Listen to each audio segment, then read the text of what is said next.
Jangan sampai ABRI, sekarang TNI Polri, intelijen mengulangi masa lalu yang sudah dikoreksi oleh sejarah.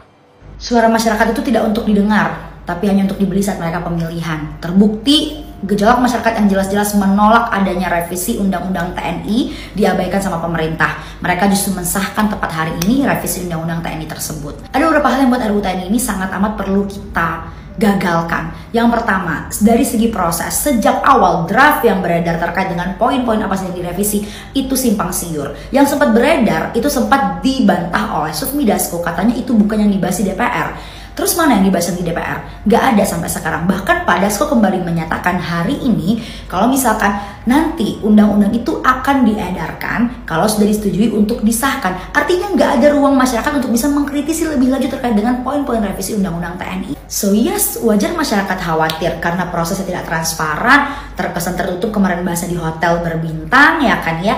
Lalu juga draftnya juga gak jelas, simpang siur, dan dibahas secara terburu-buru sekali, tiba-tiba langsung disahkan hari ini.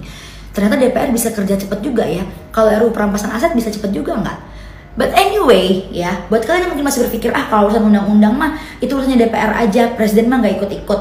Kalau menurutku coba dipikir-pikir lagi, karena melihat kondisi politik sekarang ini sepertinya maupun eksekutif dan juga legislatif sedang mesra-mesranya. Mereka sekarang jadi bestie, udah nggak peduli fraksi partai A, B, C, D, E, F, G.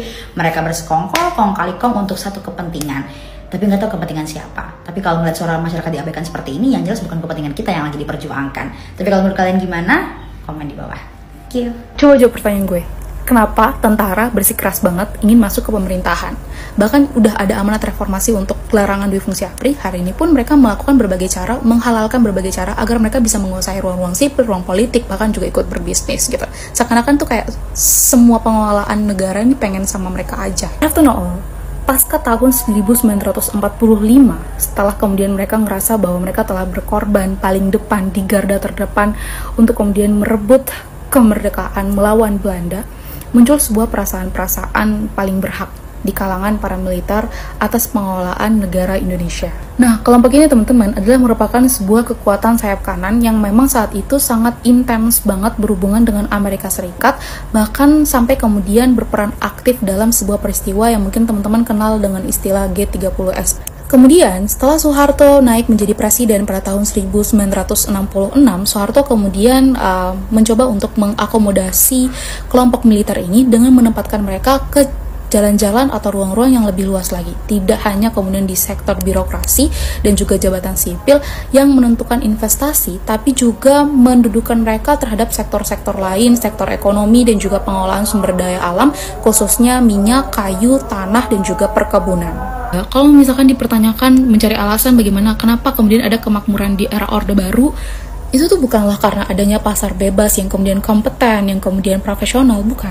Tapi karena intervensi negara dan juga jaringan patronasi, elit militer, terus kemudian pebisnis, dan juga pemerintah. Orde Baru adalah merupakan rezim yang delusif. Aneka inkompetensi pejabat itu mereka tutup dengan simbol dan juga jargon yang hiperbolis. Jika ada sebuah fakta yang kemudian terlalu terang, maka mereka akan berusaha menghilangkannya dengan kekerasan. Kekerasan untuk menghilangkan itu. Dan jika dirasa butuh melakukan sesuatu untuk kemudian mematikan kemarahan rakyat, maka mereka bisa melakukannya, even itu secara diam-diam dan juga secara sembunyi-sembunyi. Dan rezim hari ini, silakan nilai sendiri. RUU TNI sekarang sudah disahkan menjadi UU TNI. Namun sayangnya banyak masyarakat yang belum paham apa sebenarnya bahaya dari pengesahan UU TNI ini. Dapat kita lihat pada pasal 47 ayat 2 yang memperbolehkan lebih banyak perwira aktif TNI masuk ke dalam sipil. Dampaknya tentara akan ikut dalam mengatur pemerintahan, membuat kebijakan. Kalian bisa bayangkan bagaimana jika kekuasaan tentara menguat sedangkan demokrasi yang kita miliki itu menurun. Reformasi 98 justru dilakukan untuk mencegah hal tersebut terjadi kembali. Tapi dengan adanya pengesahan UU ini, kita malah mengulang sejarah yang kelam. Tapi kan bagus kalau militernya mendominasi. Buktinya China, Vietnam, Filipina, mereka jadi negara yang tertib dan disiplin. Seberapa yakin kamu Indonesia akan menjadi China, Filipina, Vietnam? Dui fungsi ABRI sudah banyak terjadi di berbagai macam negara. Mulai dari Libya, Mozambik, Venezuela, Syria, Irak, Bosnia, gak usah jauh-jauh. Bahkan Indonesia sebelum reformasi 98 sudah mengalami yang namanya dui fungsi ABRI, di mana tentara punya sejarah buruk dengan kekerasan untuk intimidasi masyarakat di era Orde Baru. Kalian lupa dengan peristiwa Tanjung Priok yang menewaskan 79 orang, peristiwa Palangsari menewaskan 246 orang yang terdata, ribuan orang dibunuh, ratusan orang diperkosa pada peristiwa 98 Mei, dan masih banyak lagi. Untuk kalian yang suka mempelajari tentang ekonomi, hati-hati, karena Indonesia kemungkinan besar akan mengalami inflasi. Kita dapat melihat dari Turki yang kurs atau mata uangnya sempat anjlok turun drastis dikarenakan dui fungsi ABRI. Namun hal tersebut bukanlah masalah besar bagi mereka karena mereka adalah negara yang independen. Sedangkan Indonesia adalah negara dependen yang masih membutuhkan impor. Ketika kita terus melakukan pengadaan atau mengimpor barang terus-menerus, hal tersebut yang dapat membuat rupiah menjadi mata uang terendah dari beberapa tahun yang lalu. Dan ini juga dapat menyebabkan Indonesia terkena krisis moneter lagi.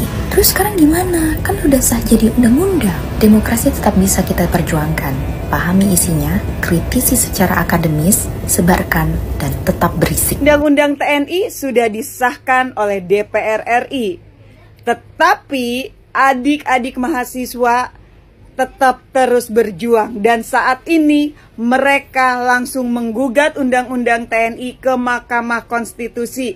Bravo adik-adik mahasiswa, gue salut banget kepada kalian. Walaupun beberapa hari kemarin kalian berjuang, kalian korbankan jiwa raga kalian untuk menolak disahkannya Undang-Undang TNI, yang sampai akhirnya banyak adik-adik mahasiswa yang menjadi korban kebiadaban anarkisme yang dilakukan oleh aparat penegak hukum.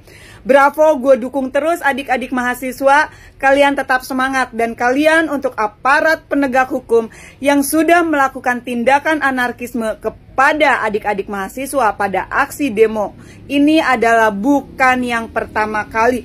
Udah cukup kesekian kalinya kalian aparat penegak hukum yang seharusnya menjadi pelindung rakyat, mengayomi rakyat, menjaga rakyat Indonesia, tapi justru kalian malah bersikap anarkis dan biadab kepada adik-adik mahasiswa. Dan itu tidak pantas kalian lakukan sebagai aparat penegak hukum. Lebih baik kalian copot seragam kalian.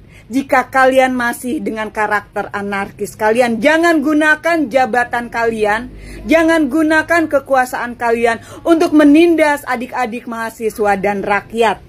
Gua benar-benar gak habis pikir. Negara ini semakin hari semakin kacau, Indonesia semakin gelap. Setelah Undang-Undang TNI disahkan, ada informasi bahwa akan segera disahkan Undang-Undang Polri dan juga Undang-Undang Kejaksaan Agung. Wow. Lalu pertanyaan gua kepada Pak Prabowo Subianto yang terhormat selaku Panglima tertinggi di negeri ini, kepada DPR RI yang katanya wakil rakyat, kapan RUU perampasan aset tindak pidana korupsi disahkan? RUU tersebut sudah mangkrak bertahun-tahun, dan kami menuntut kalian, pemerintah dan para wakil rakyat, agar segera sahkan RUU perampasan aset tindak pidana korupsi. Jika kalian tidak segera melakukan itu, jangan salahkan kami jika kami sebagai rakyat Indonesia menganggap kalian sengaja menunda RUU perampasan aset tindak pidana korupsi, karena mungkin kalian adalah salah satu pelaku korupsi di negeri ini. Kalian mungkin adalah salah satu yang memakan duit rakyat. Jadi akhirnya kalian tidak pernah mengesahkan RUU perampasan aset tindak pidana korupsi yang jelas jauh lebih urgensi, yang jelas jauh lebih penting dibandingkan Undang-Undang TNI, Polri, Kejaksaan Agung, dan lain-lainnya. Ingat ya, semua ada batasnya. Kedaulatan tertinggi berada di tangan rakyat. Jangan terus permainkan rakyat. Jangan terus bodohi rakyat. Semua ada batasnya. Apalagi dengan melemahnya ekonomi Indonesia yang terus menurun, indeks demokrasi yang terus menurun, kesehatan, pendidikan yang terus menurun. Akan ada tiba waktunya mahasiswa bersama rakyat bergerak benar-benar menuntut keadilan sampai akhirnya 98 terulang.